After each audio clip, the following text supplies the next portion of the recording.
Adam, tell me about that bed management solution. I mean, interestingly, we were talking to a trust, and some of the identifiers was that the NHS spend in excess of £900 million a year on bed management and releasing patients' time to care. So it's got a massive knock-on effect. So, there's always a queue of people and patients waiting to get into beds, and it's difficult for the NHS to manage that. So there's a lot of factors involved. It's not just simply a case of the patient needs to come out, but, typically it's £400 a day on average to put a patient in a bed. And there's a lot of patients that stay an extra night because they're not discharged in time. And so, if we can help a trust with efficiencies with use of technology to do that, then that's great, right? And we only need to do a small subset of that over the whole of the UK, and we'll make a huge difference.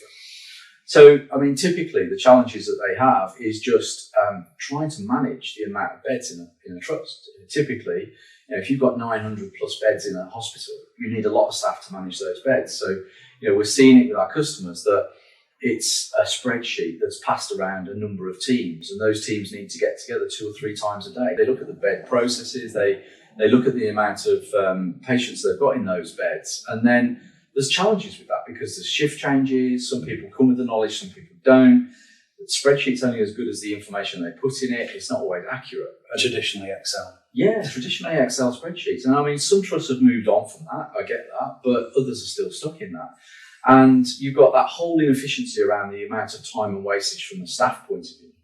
And if you just take one patient and you think they've got to stay in hospital 1 day longer, that's, a £400 cost to the trust.